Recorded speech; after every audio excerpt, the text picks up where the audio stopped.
All right, let's do it. Intro to Mac OS analysis. So a little bit about me, really quick. I'm a father. Yeah, that's my son there on screen. Runner, gamer. That's all the stuff outside of work. There's a lot. We're in this field. There's a lot of things that we do outside of just the security realm. So I want to kind of highlight that. I'm a security analyst at Tanium. I've been a SOC analyst my entire InfoSec career. I love it. It's just something that really grabs me. Trying to understand how things work is one of the things that keeps me in this field. Okay, so since we have some superheroes in the background in this picture, and since this is something I've told my son in the past, if I were to say I had any superpower at all as a regular human being, I would say it's to never stop asking questions. That's what's led me to understand things better, and is what's led me to have the career that I have. I've been very fortunate in my career to have been able to lean on a lot of people and collaborate with a lot of people. That's the theme of this conference, in order to understand stuff better and be a better analyst. So always like to kick it off with that. Okay, what are we going to talk about? So we're going to talk a little bit about the threat landscape. Macs, even though they're not the largest footprint of OS in the industry, they have been climbing over time. A lot of companies do use Macs, so it's important to understand what threats are potentially targeting Macs. We're going to talk a little bit about the file system between Macs and what those that are not too familiar with Macs may be used to, which is more of like the Linux-based file system. So we're going to compare those two really quickly. Then we're going to dive into interesting directories and files. So places to look for interesting things when you're investigating a potential compromise on a Mac OS. We're going to dive into browser artifacts. These are really important things to understand throughout your analysis, because as we all know, everything's on the internet. People are downloading stuff, and it's good to understand how to look for that, how to understand where a file came from. So we're going to go into that. Then dive into some commands that are macOS specific. However, given the fact that there is some similarities with Linux a little bit, there may be some commands that are useful in both types of operating systems. So we'll talk a little bit about that. And here at the end, we'll discuss some protections in macOS that are built in. Of course, with anything else, things are bypassed, but it's okay to understand like how this stuff works a little bit, why they're there, and how useful they are. And we're going to have a demo at the end of this. It's going to be very terminal and text-based. I hope the demo gods are on my side today. I think I had to refresh that snapshot like 10 times today just to make sure everything is working fine. So we'll see how that goes. All right, let's kick it off. Threat landscape. So this is from 701, and this is just a really quick, I'm going to copy paste this on this slide and just talk about some interesting things that happened 2021. So macOS is something that there are malware authors creating specific malware for. So it is something that is being targeted. So we have examples here of specific malware families and where they were the time they were found and the reporting company. Shout out to Red Canary here with the Silver Sparrow thing, super interesting. But these are all a bunch of little things here, little things of malware that are available that happened in 2021. So there is a threat to macOS, and it's good to understand that this exists. It's not just Windows. Okay, the Unix file system. Now, those that use any type of Linux type endpoint, be it at work or personal, are probably super familiar with what the root directory looks like when you run an ls command on it. So this is an example of mine, just showing like all of the directories that are within root. And in macOS world or Macland, things are a little bit different. I would say if there was anything I would say about Macs coming from trying to understand how they work and trying to investigate them or analyze specific files on Macs, is they're a little weird. So let's dive into that. Okay, There are some things that are similar. We have, for example, like bin, dev, etc. Those things are similar, but a huge thing that caught me by surprise when I first started looking at Macs was user directories exist in a uppercase users folder there. And there's library directory that exists in, I don't know, like 6 different places in different directories within macOS, which was really complicated for me to understand initially. And that required a lot of Googling. Shout out to Katie early on talking about how we all start Googling. That's something that really helped me try to understand Macs.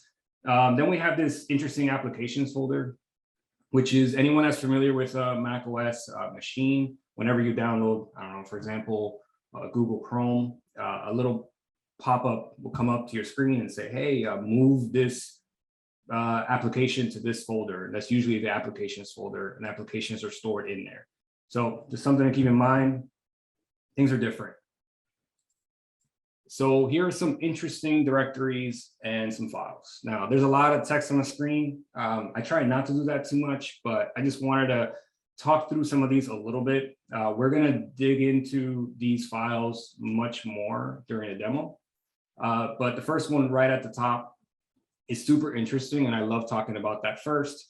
This is, there's a protection in macOS called Quarantine, alongside something called Gatekeeper. And essentially, when a user downloads a file off the internet, that is not something that's coming from the Apple Store, it receives an extended attribute or a flag, a quarantine flag.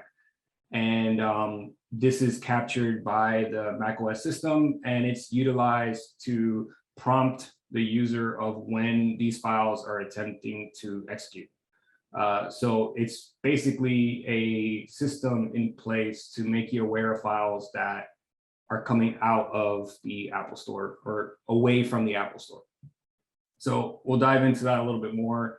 Then we have things like bash history, which a lot of people that use Linux are probably super familiar with. We also have, I never know how to say it. I don't use it as my terminal. I always change it on a macOS system, but the ZSH history, just something interesting there to look at if for some reason they're using, whatever you're looking at, they're still using the default, I believe that's what's set by default on macOS now, that type of terminal. We have the system.log, which is in varlog, which is a common location for logs on Unix-based systems. And this is essentially the console app that you can look at, more of like a GUI type system on Mac, but this is that in text-based, and we can take a look at that as well. We have the install.log. This is installation files and logging around installs that have occurred. The var audit current has a lot of information around like logins for users and things like that. But something that we're going to really dive into and talk a lot about here are persistent space locations.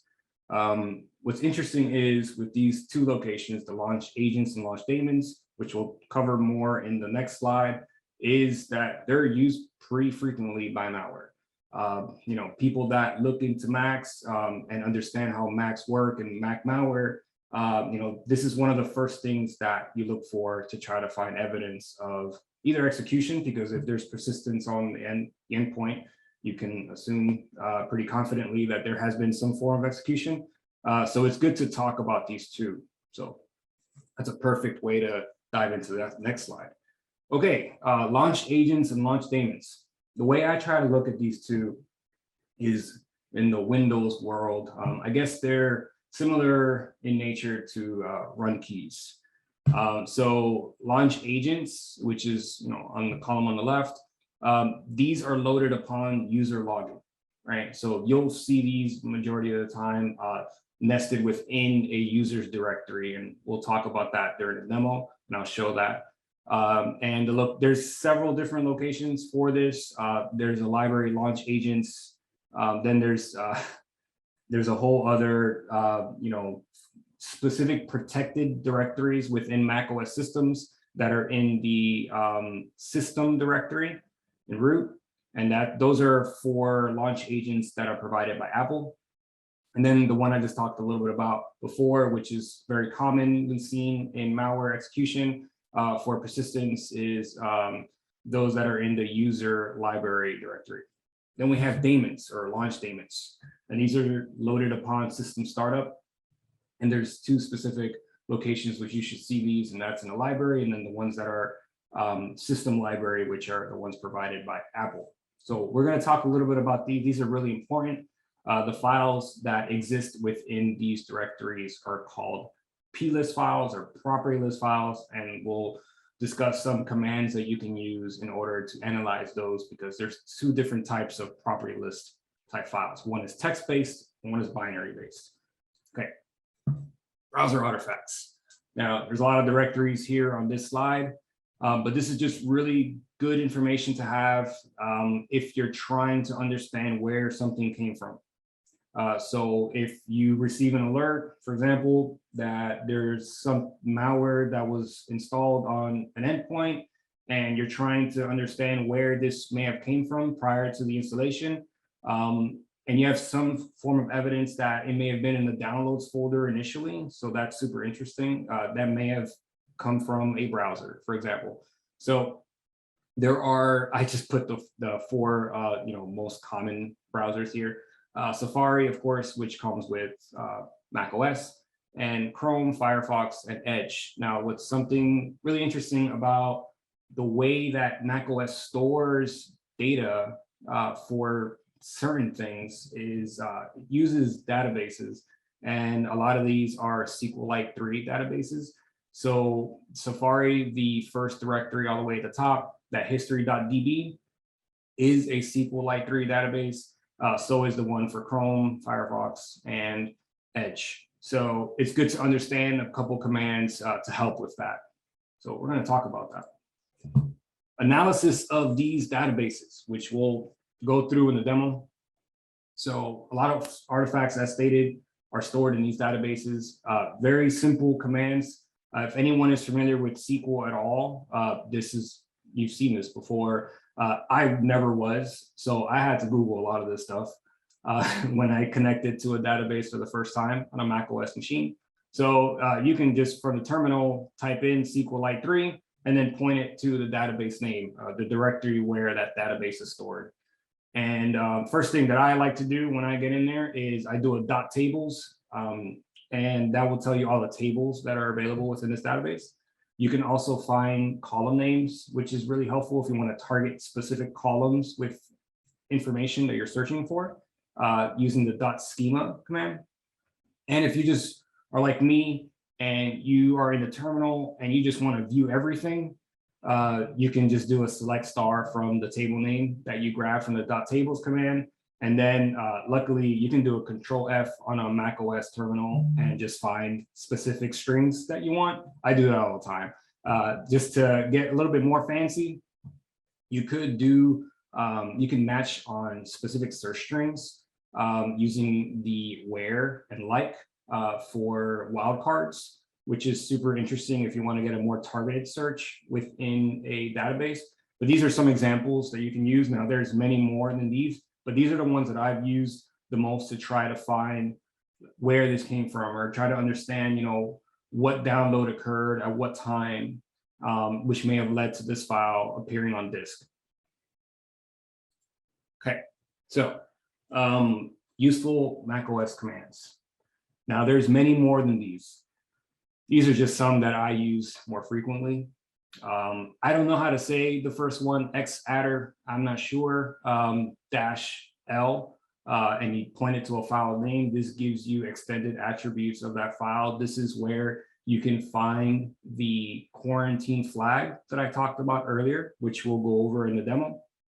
Crontab, believe it or not, still works. Cron still works on macOS. So if you're interested in that, you can do a crontab-L and see any cron jobs that are available. Find still works really well, but I did want to do a shout out here to Mdfind. I think it's fantastic. This is a built-in macOS find tool, and it leverages, I believe it's Spotlight, And it's really good at searching the file system for a specific string. It can be a little noisy, throws a bunch of stuff at you in the terminal, and I'll try to give an example of that in the demo, but it is really good at finding specific strings in files. So next one after that, DSCL, this lists out users, which is important. Defaults read and plist util, which are the ones that are next to each other there towards the middle. These are similar. They show you, data related to plist files, which are those property list files that I mentioned earlier. Package util, expand full. There are file types on Macs that don't appear in other OSs. An example of that, I believe, is the .pkg, which is a package file. There's also the .app, which is essentially just a directory. But this expands out the contents of a package if you're interested in what's inside of a package in macOS. The command all the way towards the bottom on the left, launch CTL list.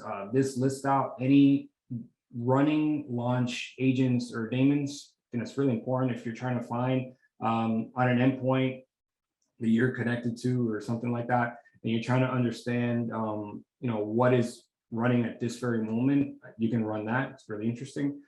There's also Syslog, which is the last one here. Syslog, many of us may have heard of that. You can actually run that command to look at .asl files, which are a specific type of Apple file. I ran into an issue and I couldn't understand how to read these files, and Syslog was there, just did a quick man pages and understood how to run this command against it. So that's super helpful. Okay, macOS protections. Talked a little bit about this, but we're going to dive in a little bit more. Gatekeeper. This is one of the tools that we have seen malware bypass in the past. So it's super interesting, but it is a way of attempting to protect macOS from malware. It looks at the signatures, developer IDs, and all that good stuff. We'll dive into that in a second. Quarantine, which is more of the flag-based, hey, this file was not downloaded from the Apple Store, and this attempts to prompt the user of that information. Xprotect, which is essentially like a scanning tool on Mac, and this uses signatures and even Yara and attempts to find malware and not let it run. And there's even a built-in malware removal tool. I'm not going to really cover that, but it is a protection that you can use on a machine, or you can guide a user to use on a machine that's not aware of how to remove that. They can use that tool to remove that malware. Okay, so for those that are familiar with Macs, you may have seen this prompt once or many times. If you're not downloading things from the Apple Store, this is how users are prompted that, hey, this file came from this thing. Are you sure you want to run it? Similar to, I believe Windows has a similar prompt when things are downloaded from the internet, and it'll prompt you, hey, are you sure you want to run this? This is just one of those ways of trying to inform the user prior to executing something that it's not aware of and might be malicious. So as I mentioned earlier, quarantine leverages flags that are stored as extended attributes on a file. And if this flag exists, it prompts the user of, hey, are you sure you want to run this? And Gatekeeper checks for things that are unsigned, which is super interesting. It will even say, hey, this is not signed. Are you sure you want to run this? Or it won't allow you to, depending on the preferences that you set for Gatekeeper on the endpoint. Okay, Xprotect. So there's a lot of information out there for Windows endpoints that you can search on Google. Mac and Apple, there's not too much. I mean, I've tried to find and understand Macs better. They have some docs out there, but a lot of the stuff is not really talked about too much. Xprotect was a really interesting deep dive that I took one day, just trying to understand like what this thing is even doing. But there are some resources out there, and I'll share some pretty good resources for that. And this is Apple's built-in scanner. And upon execution, it checks against signatures. And this is an example of an that I have on the right in this picture of what this looks like within a plist file that's located in that location at the bottom, the last bullet point there. And this is looking for an OS X ad loader that has a specific signature match, and it will prevent this from running. So this is basically Apple's built-in attempting to stop some malware from running. But of course, just like anything else that's signature-based, I mean, this is dependent on what the latest and greatest signatures are available for Xprotect to find any type of malware.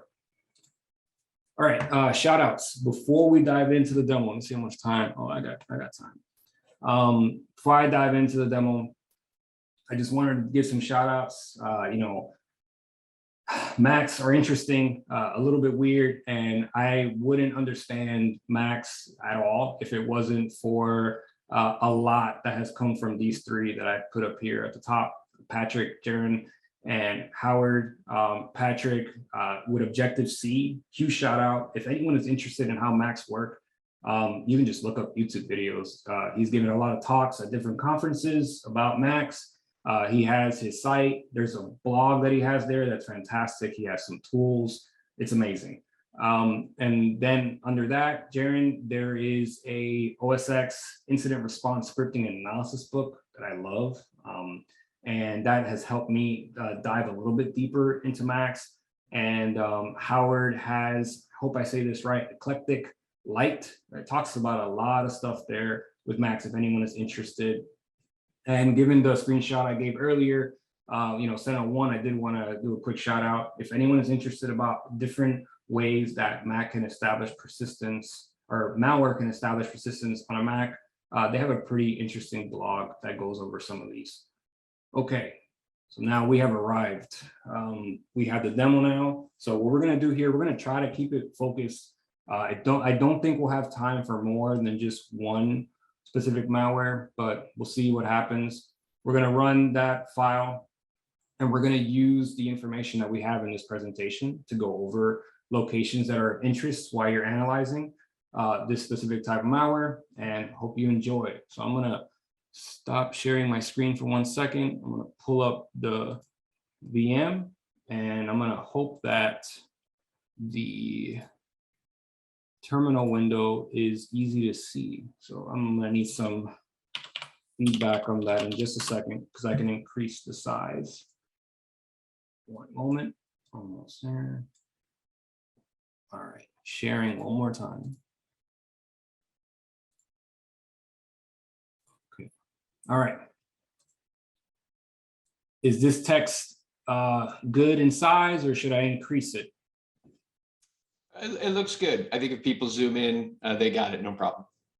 Okay, awesome. Okay, so we're going to spend a lot of time here in a terminal. This is where I spend most of my time, which is awesome. Love being an analyst. And we're gonna go over running malware on a macOS. I'm gonna try my best not to have typos, but that may happen. So let's just dive in.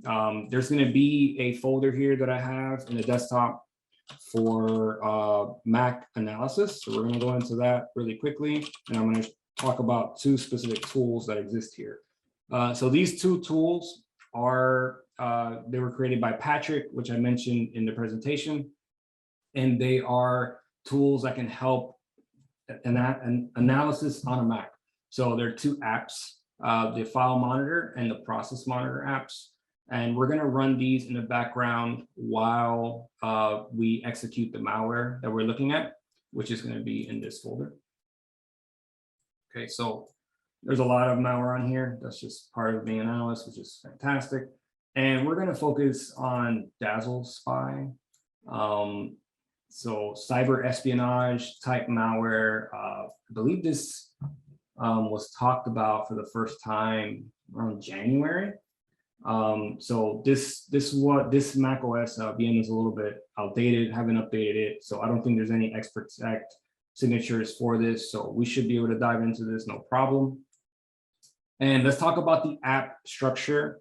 So these files here, these .app files, which are observed as well in the applications folder. are all .app files. And essentially what a .app file is, so file, just a directory. And binaries for Macs are stored in the same type of location within each one of these app directories. So we're going to talk about that in a second. So if you go into this, because it is a directory, you'll see the contents folder. Within the contents folder, if I can use tab completion correctly, you'll see a folder called macOS. And in here is where the binary is stored. And in this case, it is file monitor. So we're going to file monitor, and this is executable that we're going to run. So there are two specific arguments that we're going to feed this binary to help us with the analysis. And we're going to try to throw this information somewhere. So let's talk a little bit about that. So we're going to do a sudo file monitor. That's what we are. And we're going to do a pretty and skip Apple. We're going to throw this in. We're going to do the desktop. Desktop and then file m.text. I'm going to leave that there for a second. We're going to open up another terminal. And we're going to go into the desktop. Analysis. We're just preparing what we need in order to analyze this later. So we're going to go into this directory. Contents. Here is the process monitor that we want. Here is Pseudo process monitor. We're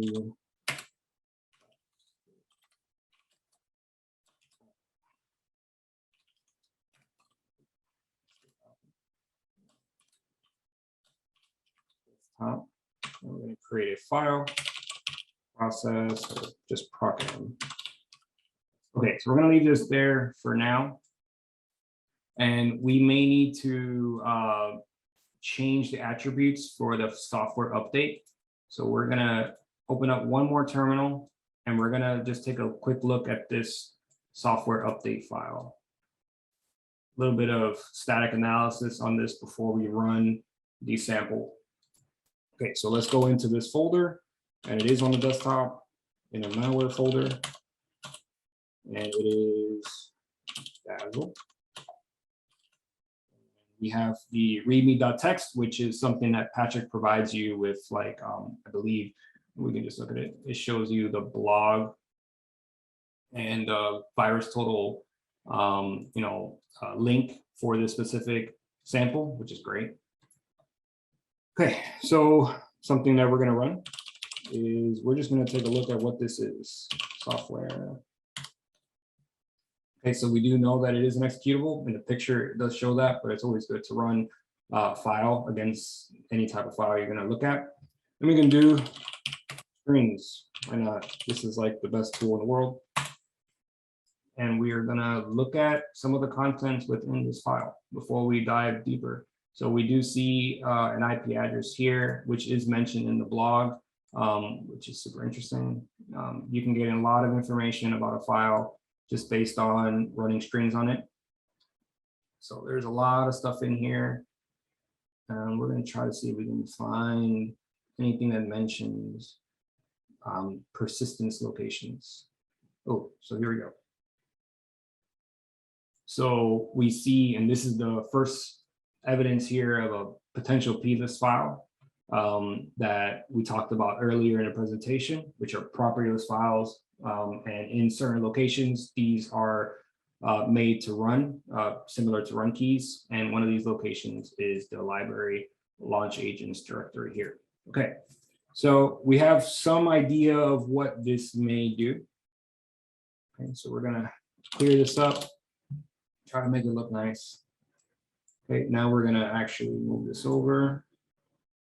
And let's have a good time. We make sure I'm not missing anything. Okay. Okay, so now we're going to look at some extended attributes. which is, information about this file.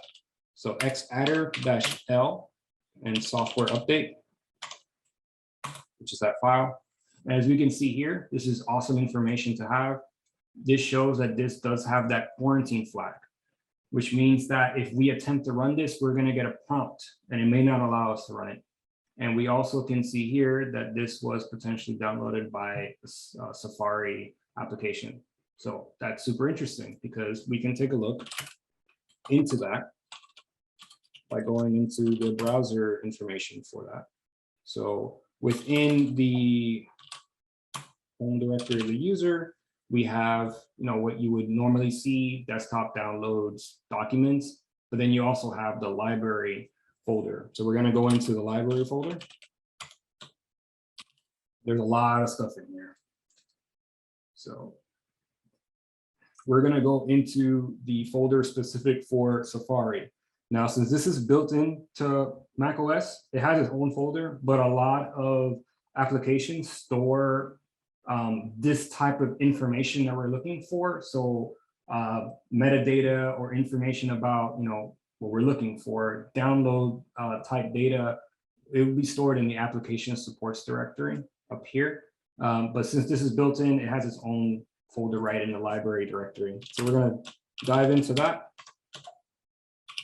Okay, let me clear that so it's more readable. So these are all of the files that are within this directory. And there's a few here that are super interesting, but we're going to focus on the history.db, which is this right here, and the downloads plist. So let's see what those are. So downloads plist, right? So this is a Apple binary property list. There are two different types of property lists. There's a text-based property list, which you can just use the command cat to look at, or there's the binary type, which you need to run a specific command to look at. So this one is going to show us our downloads. So the command for that is +util, or I don't know how to say that in another way, -p, and I just feed it the file that I'm looking for, the .plist. This is going to give me information about downloads that have occurred by Safari.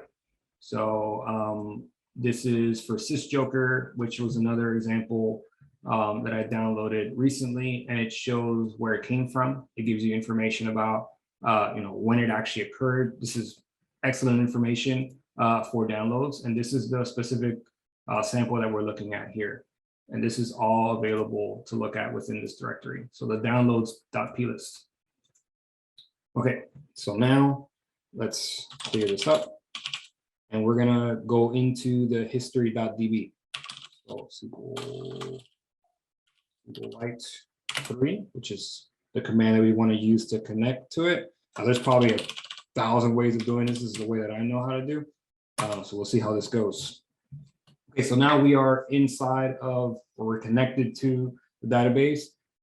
Just because I don't really understand a lot about this, first thing I do is I do a dot tables and just look at what tables are available for me to connect to and run some SQL commands against. So there are two that seem interesting here. There's the history items and the history visits. So you can just do, like I like to do, select star from history visits. Oh, if I can spell that right. Perfect. Oh, I always forget this. Okay, so we see evidence here of visits to the Objective-C blog. So that didn't really give me too much information. So let's go to items, which is this one right here that came up. And let me try to remember to actually close this. And we see different, so this provided, some awareness of what it was, and this actually gave me more information about the URL it is. So super interesting information to have. So this tells us that this file, which we know because I downloaded it, came from this website, the Objective-C website. Okay, so let me make sure I know how to exit this. Always forget. Okay. Clear. All right, so we now know, oh, let's go down. Make this smaller. We now know where this file came from. We do know that it has a quarantine flag. We have not run this file yet, so we're going to try to run it for fun. And there goes our pop-up. Cannot be opened because it is from an unidentified developer. So this is quarantine, gatekeeper. I was going to say guard duty. Always get confused between those two. This is basically trying to stop someone from running a file that is unknown, which is a great protection to have. So what are we going to do? We're going to remove that protection. So there's a way of doing that here. So just like we did the Xadder, well, let me actually get into that directory before I forget. So desktop. Now,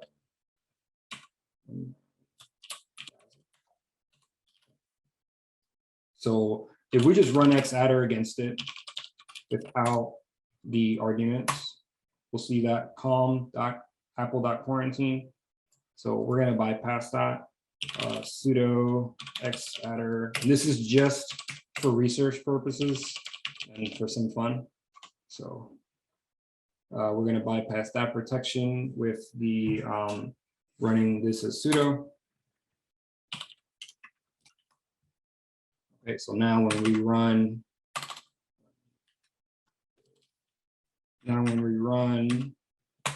this, oh, actually say it right. Oh, I forgot one thing. This is the beauty of demos. I actually have to give it which flag it is that I'm trying to remove, and that is com.apple.quarantine. Okay, so now when I run this, it should not display anything. Okay, so it didn't. Before we run this, since we have this set up on the left, these two should work in order to capture information about this running, which we can use to analyze more of this file. See how much time there is. We're going to run this. So as you can see, it created a file on the desktop. We're going to use, didn't find file monitor. So 1 second. Got to actually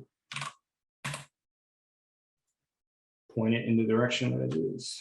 So we're going to go. I got to tell it that it's in this directory. It should create the other sample. Type in the password correctly. Okay, just make sure that those are running as they should. Ooh, where's the other one? 1 second.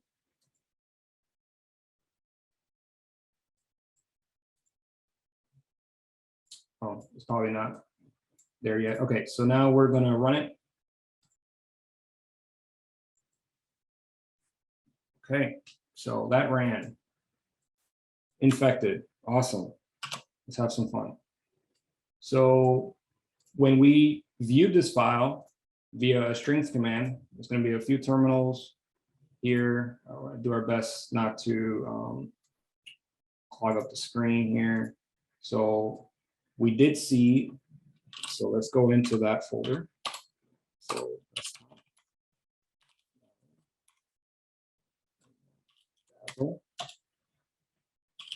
So strings. We did see evidence of where it may have set up some kind of persistence, which was here. Now that we ran it, we could go and see if that actually occurred. Clear this up, and we're going to go into the users library folder here. And we should see a newly created folder for launch agents, which is there. We're going to go into that folder. And now we should see what we expected to see, which was it created this plist as persistent. So what does this do? So we're going to clear this up, and we're going to take a nice look at this plist file. So plist.util, and actually, I'm curious.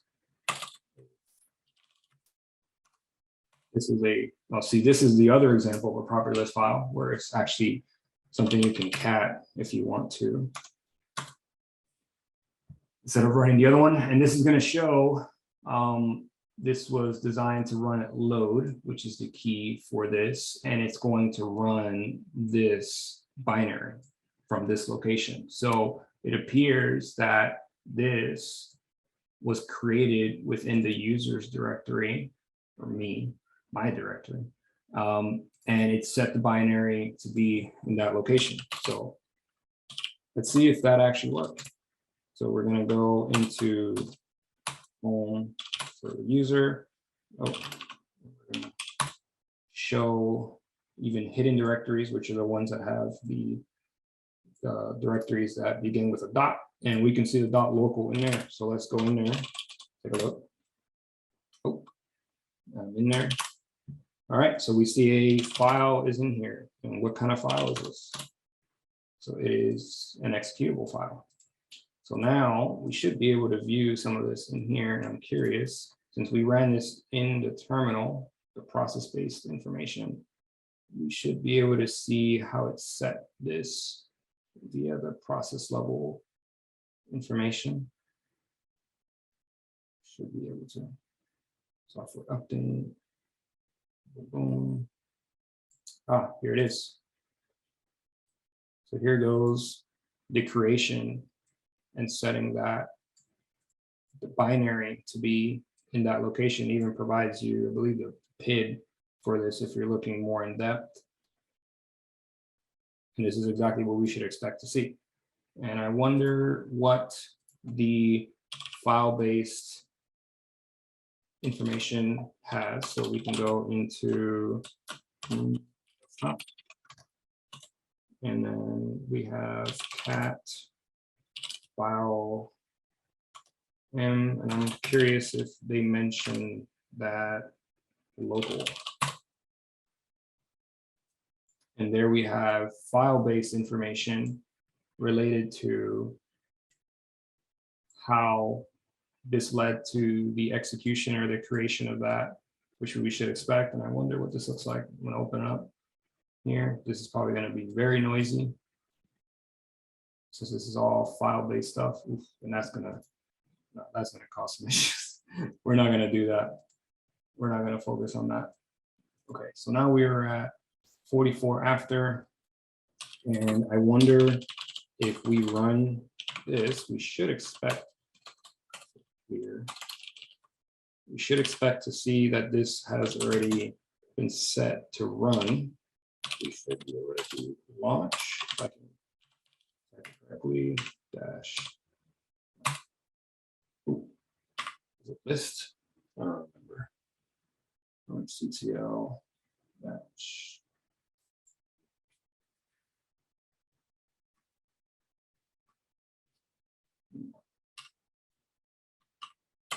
Launch CTL.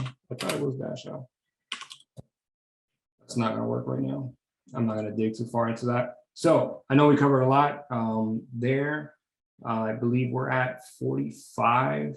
I did want to leave it open if there were any questions, but we were able to dig into you know, a malware sample running, how that looks, an example of quarantine prompting a user, some tools that you can use to look for evidence of process execution, which are available in Objective-C. And yeah, we had some fun on the terminal, which is always great. And it looks like the demo went as well as anyone would expect. It was a lot of shooting from the hip there, but it ended up working out. All right, so I'll pass it back. Yeah, Chris, fantastic. And the demo gods shine upon you on this magical Friday. It's very strong maneuver. Hey, can you do me a favor and pass the host ball back to me? It won't affect your video, but that'll get me going. Hey, Static Tear in the Discord beat me to it. Get ready, Chris, because this I'm sure you're getting this a lot. With M1, and now in all its variants, they've changed the way the enclave works. They've changed the way the protected system modules can or can't be maneuvered, right? You can do some things in recovery mode to circumvent some of that, but you got to kind of know what you're doing. How have things changed? Have you seen improvements for the better? Same? What should we be on the lookout for with the transition to ARM almost complete? Man, that's a great question. There are binaries that are packaged. I think this one was packaged, or one of these. I think the tool that we use, Process Monitor, when you run file against it, it's packaged for both ARM and Intel. So we are seeing evidence of certain types of malware already being written to run on M1. And also, I think there's a tool that exists, Rosetta or something like that, Yep. which allows for Intel-based applications to run to some degree on ARM. So as technology evolves, all I've learned is that threat actors evolve. So I expect that that's just going to continue down that road. But I do have a question. I don't know how to send it back to you. So where do I go? Oh, yeah. There's if you highlight my photo, there's little three blue dots that'll appear in the upper right-hand corner. Then you can click that and send make host. Perfect. All right. Yeah, I was lost. No. I didn't know where it was either. We've been bouncing the ball back and forth, so I appreciate it. Yeah, Chris, fantastic. So yeah, that was the one question we had. I'm sure there could be some others. It is interesting that because of its popularity, there continues to be more anomalies, and I think there's fewer folks like yourself who truly understand the uniquenesses of macOS, right? That's one of the problems, at least that I see. There's a lot of CISOs and just operational folks within IT that are seeing this increasing population of Mac and really not equipped from a people perspective to handle the threats that you're espousing. So I guess kind of in summary, if you're in that type of organization where there's been this sort of good creep of these new systems, what would you say the first couple of steps should be to start bolstering your support and making sure you're safe on that home front? Asset management, number one. Understand how many there exist, and if there's any future plans to have more of them. And there's a lot of resources. I know I talked about Objective-C, but check to see what your detection coverage is around Macs. Does your organization even support tools that run on Macs? Like, that would be one of the first things that I would try to find out, because without those tools that we leverage in order to analyze samples for Macs, I mean, we're kind of not left with anything to do. So I would say that's the first place to start. And then Objective-C has some awesome blogs. Learn about how Macs work. There's a lot of resources out there. And that's just one. And that can help your team get more familiar with, the operating system. Yeah, no, that's a great point. And, as you are looking for folks, right, while there's an enormous talent pool out there that exists for Windows, and I'm not saying any hire is easy right now. Look for folks coming out with just core Linux capabilities, because a lot of that, to your comments up front on your first few slides about just shell knowledge and intrinsics, if you get people coming out of school who have that baseline capability, there's not a huge stretch to get them familiar with macOS. So yeah, great point. All right. Well, thank you very much. Really appreciate it, and fantastic demo.